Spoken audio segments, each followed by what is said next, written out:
Olá, bom dia, paz do Senhor Jesus. Vamos mais um momento meditar na palavra de Deus, né? Quero estar lendo aqui Daniel, profeta Daniel, capítulo 2. Eu quero me ater aos versículos do 19 ao 23. Mas para que possamos entender, eu quero ler todo o capítulo, até o 23, né? Daniel, capítulo 2. O sonho do rei Nabucodonosor. No segundo ano do seu reinado, o rei Nabucodonosor teve alguns sonhos que o estavam deixando maluco, tanto que ele nem conseguia mais dormir. Chamou então todos os magos, encantadores, feiticeiros e astrólogos da Babilônia para que interpretasse seus sonhos. Quando estavam todos na presença do rei, ele disse: Tive um sonho e não consigo tirá-lo da cabeça. Não vou conseguir dormir até saber o que significa. Os astrólogos, falando em aramaico, disseram que o rei viva para sempre. Conte-nos o sonho e vamos interpretá-lo. O rei respondeu: Meu decreto é este. Se vocês não conseguirem me dizer qual é o sonho e me der a interpretação, vou fazer picadinho de vocês e destruir suas casas. Mas se me contarem o sonho e derem a interpretação, vou encher vocês de presentes e serão muito honrados. Então diga-me qual foi o sonho e me dê a interpretação. Eles responderam: Vossa Majestade, por favor, conte-nos o sonho. Então daremos a interpretação. Mas o rei disse: Eu sei o que estão tentando fazer. Vocês querem ganhar tempo. Sabem que estão numa enrascada e, se não conseguirem me contar o sonho, estarão numa fria. Estou até vendo. Vocês vão inventar uma história qualquer e me enrolar até que eu mude de ideia. Nada disso. Primeiro me conte o sonho e então vou saber se são capazes de me dar a interpretação ou estão só me enrolando. Os astrólogos responderam: Ninguém em nenhum lugar no mundo pode fazer o que o rei está pedindo. E nenhum rei jamais pediu uma coisa dessas a nenhum mago, encantador ou astrólogo. O que vossa majestade está pedindo é impossível, a não ser que algum Deus o revele. E os deuses não vivem no meio de gente como nós. A resposta deixou o rei furioso. Ele perdeu a paciência e ordenou que todos os sábios da Babilônia fossem executados. A sentença de morte foi anunciada e Daniel e seus amigos estavam entre os condenados à morte.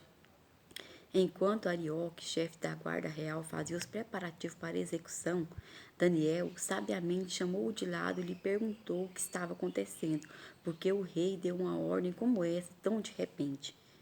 Arioque explicou a razão de tudo e Daniel foi procurar o rei pedindo um pouco de tempo para que pudesse interpretar o sonho. Daniel foi para casa e contou a seus amigos Hananias, Misael e Azarias o que estava acontecendo. Ele pediu que orassem ao Deus dos céus por misericórdia para solucionar o mistério e assim poderem escapar da morte. Naquela noite, a solução do mistério foi revelada a Daniel numa visão. Daniel louvou ao Deus dos céus, dizendo: Bendito é o nome de Deus para todo sempre. Deus é sábio e poderoso. Ele muda as estações e conduz a história. Escolhe reis e também os depõe. Ele dá tanto a sabedoria quanto o discernimento. Ele abre as profundezas, revela os segredos. Conhece o que há na escuridão e a luz transborda dele.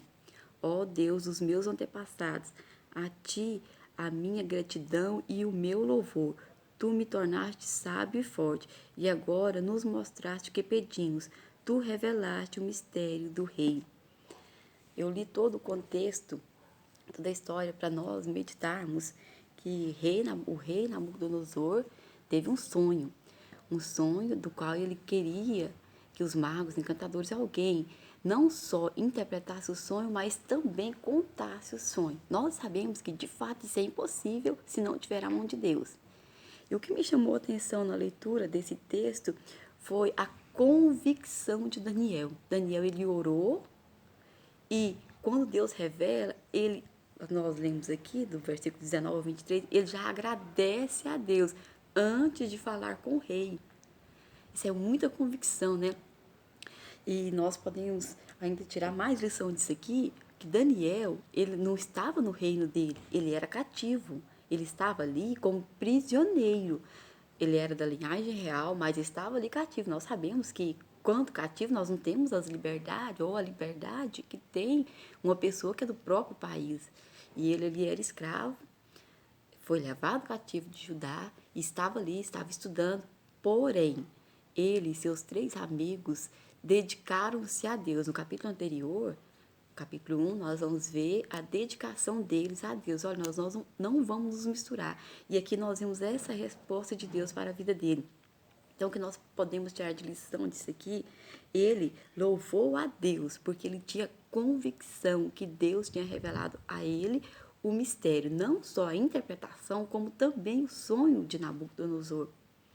E muitas das vezes, em meio às dificuldades, imagina um prisioneiro estar ali em guerra e agora ameaçado, já com sentença de morte, todos que eram sábios, encantadores, magos ali, estavam sentenciados à morte. E ele e seus amigos também estavam. Então, eles estavam vivendo um momento, além de ser prisioneiro, que eles eram, né, prisioneiros, estavam vivendo um momento de angústia, de ansiedade. Mas, no entanto, eles buscaram a Deus. Eles não pegaram orações feitas, eles oraram. Diz aqui, ó, Daniel foi para casa e contou aos seus amigos Ananias, Misael e Azarias o que estava acontecendo. Ele pediu que orassem ao Deus dos céus por misericórdia. Eles não só oraram, como eles tinham uma causa, que era o quê? Misericórdia, para solucionar o mistério e assim poderem escapar da morte. Então, assim, eles tinham uma situação difícil, eles estavam com um problema, mas eles oraram, eles buscaram. E antes de se apresentar ao rei, ele já adorou a Deus, já louvou a Deus. Quando eu estava estudando a Bíblia essa semana, que eu me deparei com esse texto, me chamou muita atenção. Porque é fácil louvar a Deus depois das coisas que resolvidas, se ele já tivesse lá falado com Nabucodonosor e Nabucodonosor realmente aceitasse, né? Mas não, antes. O que eu tiro disso aqui para nós é que é convicção do Deus a qual servimos. Temos convicção do Deus a qual servimos. É momento difícil? É.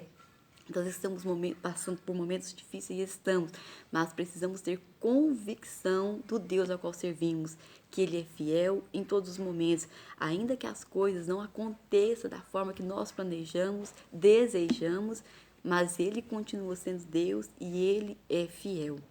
Que nós possamos carregar isso no nosso coração, na nossa mente, jamais esquecermos disso. O nosso Deus, Ele é fiel, temos essa convicção, saber orar a Deus, buscá-lo com o nosso coração, com a nossa mente, a nossa oração. Não é uma oração que alguém vai me mandar, oração de sábado, oração de segunda, não sei mais de que dia, não, irmãos, é uma oração. Cada dia nós precisamos renovar as nossas orações e essa confiança e convicção nesse Deus a qual servimos. Então, assim, eu deixo aqui essa mensagem para mim, para você, que nós possamos buscar de Deus essa força, essa coragem, essa vitalidade diante de Deus, para termos essa convicção e assim estarmos constantemente com o nosso culto levado e apresentado a Deus de coração. Então fica aqui essa mensagem. Em todas as circunstâncias, Deus é Deus. Estejamos convictos disso.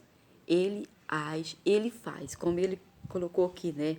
Daniel orou. Ele, bendito é o nome de Deus para todo sempre. Deus é sábio e todo-poderoso. Ele muda as estações e conduz a história. Escolhe reis e também os dispõe. Ele dá tanto a sabedoria quanto o discernimento. Quem é esse? É Deus, o único Deus eterno. Que nós tenhamos sempre essa convicção desse Deus, que jamais venhamos nos esquecer disso e estarmos passando isso para os nossos filhos, geração após geração. Então, um forte abraço a todos vocês, em especial a Igreja ali do Jardim Progresso, Campo de Campinas, que eu amo muito. Eu estava falando com as irmãs essa semana. Esse mês é o mês de aniversário nosso ali, né? Estamos completando 1 ano de trabalho ali naquela região. Sou muito grata a Deus e já tenho uma mensagem de gratidão a Deus por cada um dos irmãos ali da nossa igreja, do Jardim Progresso. Forte abraço, que Deus nos abençoe, que tenhamos um fim de semana muito abençoado na direção do nosso Deus. Ele é Deus.